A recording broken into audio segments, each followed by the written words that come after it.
തങ്കമണി സംഭവം ഇത് റിയൽ സ്റ്റോറിയാണ് അല്ലെ. പഞ്ഞുമ്മൽ ബോയ്സ് റിയൽ സ്റ്റോറിയാണ്. ആ സിനിമ നമുക്ക് എല്ലാവർക്കും ഭയങ്കര ഇഷ്ടപ്പെട്ട ഒരു സിനിമയായിട്ടാണ് എനിക്ക് തോന്നിയിട്ടുള്ളത്.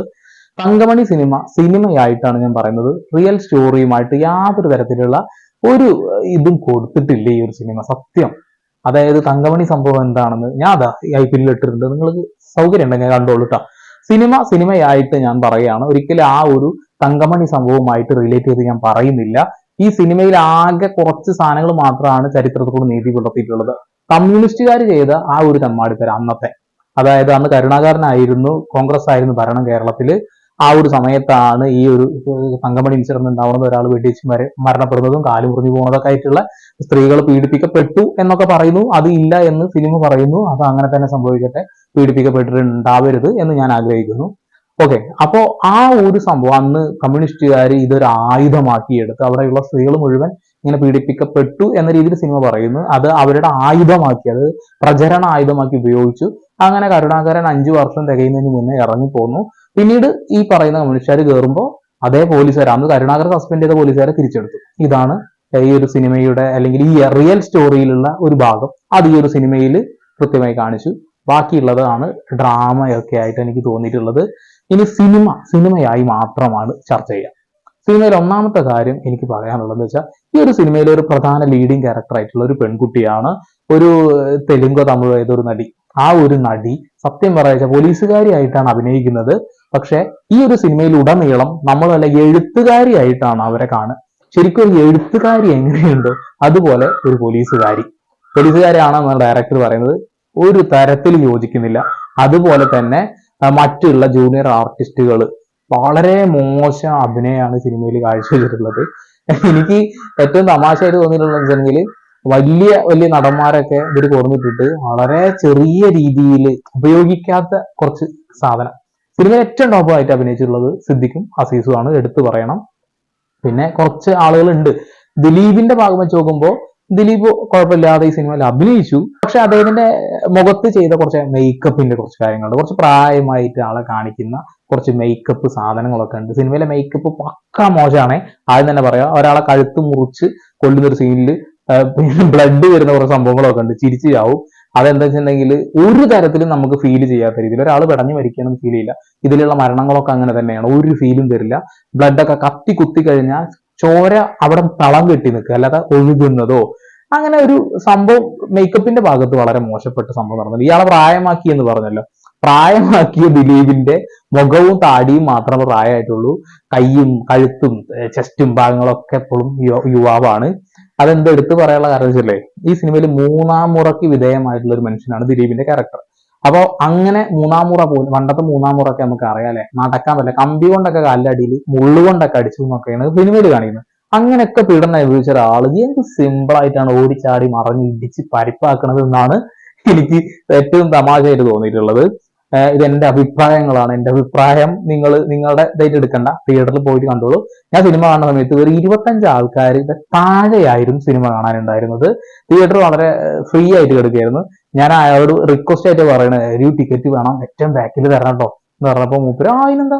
ഞാൻ നോക്കുമ്പോ ബാക്ക് സീറ്റിൽ ആകെ 1-2 ആളുള്ളൂ. ഞാനവിടെ പോയിരുന്ന് സിനിമ കണ്ട്. തിയേറ്ററിന്റെ പേര് ഞാൻ പറയുന്നില്ല. ഓക്കെ, അപ്പോ ജൂനിയർ ആർട്ടിസ്റ്റിന്റെ വളരെ മോശം അഭിനയങ്ങളായിരുന്നു.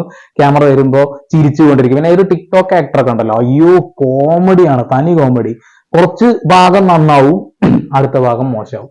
അതായത് 2 പോലീസുകാരെ ഇടിക്കുന്ന സീന, അതായത് ശരിക്കും ഇങ്ങനെ ആക്കുക എന്നല്ലാതെ ഒരു റിയലിസ്റ്റിക് ആയിട്ട് നമുക്ക് ഫീൽ ചെയ്യുന്നേ ഇല്ല. ഇതിലെ ഫൈറ്റ് സീനുകളിലുള്ള ഈ ക്രൗഡിന്റെ കാര്യമാണ് പറഞ്ഞത്. പിന്നെ ക്യാമറ ആംഗിൾസ്, ഒരു സീന് അടിപൊളിയാവും, അടുത്ത സീന് പറ്റ മോശമാവും. അതേപോലെ എഡിറ്റിങ്, മുഴച്ചു നിൽക്കുന്ന എഡിറ്റിങ്.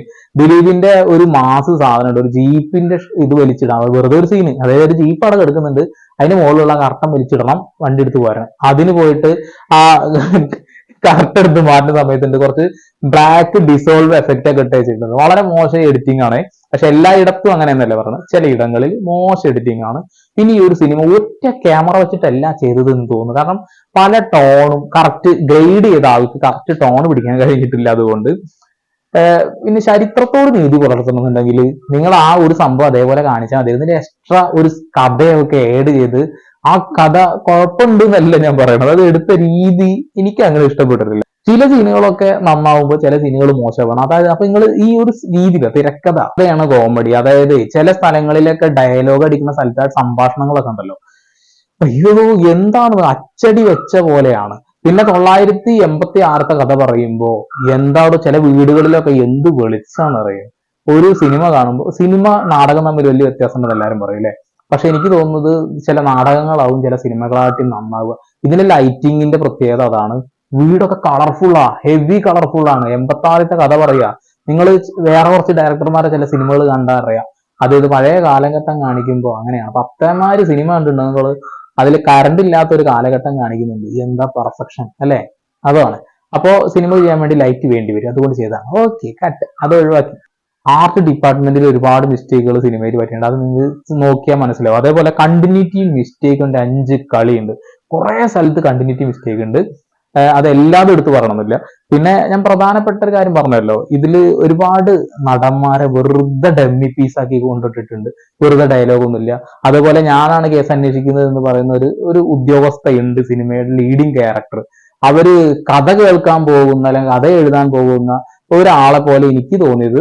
അവർ ഇടയ്ക്കൊക്കെ അവർക്ക് പെട്ടെന്ന് എനിക്ക് വേറൊരു ഐഡിയ കിട്ടിയിട്ടുണ്ട്, അല്ലെങ്കിൽ വേറൊരു തുമ്പ് കിട്ടിയിട്ടുണ്ട്, ഇൻവെസ്റ്റിഗേഷൻ ഓടുന്നു ചാടണമൊക്കെ കാണിക്കുക. അതായത് നമുക്ക് ഒന്നും മനസ്സിലാവില്ല. അതൊരു കേസ് അന്വേഷണമായിട്ട് ഈ സിനിമ എനിക്ക് തോന്നിയിട്ടില്ല. ഇത് എന്തൊക്കെയോ പറയുന്നു, എന്തൊക്കെയോ നടക്കുന്നു, അത്രേ ഉള്ളൂ. ഈ ഒരു സംഭവം എന്താണെന്ന് നമുക്ക് അറിയുന്നത്, തങ്കമണി സംഭവം എന്താണെന്ന് അറിയുന്നതുകൊണ്ട് ആ ഒരു സംഭവം മാത്രം നമുക്ക് മനസ്സിലാവാം. അത് ചെയ്തു വെച്ചിട്ടുണ്ട്, കുഴപ്പമില്ല, നന്നായിട്ടുണ്ട്. അന്ന് അവിടെയുള്ള ആളുകൾ അനുഭവിച്ച കുറച്ച് കാര്യങ്ങൾ വൃത്തിയിൽ അത് കറക്റ്റ് സത്യസന്ധമായി പറഞ്ഞു എന്ന് ഞാൻ വിശ്വസിക്കുന്നു. അത് പറഞ്ഞിട്ടുണ്ട്, അത്രേ ഉള്ളൂ. ഈ ഒരു സിനിമ ഈ ഒരു കാര്യം കൊണ്ട് കാണണമെന്ന് എനിക്ക് തോന്നുന്നില്ല. അതായത് ഇത് ശരിയായ രീതിയിൽ സിനിമ എടുക്കുകയാണെങ്കിൽ നന്നായേനെ. ചരിത്രത്തോട് നീതി പുലർത്തേണ്ടത് അത്യാവശ്യമാണ് എന്നുള്ള ഒരു ബോധം അവർക്ക് ഉണ്ടായില്ല എന്നുള്ളതാണ്.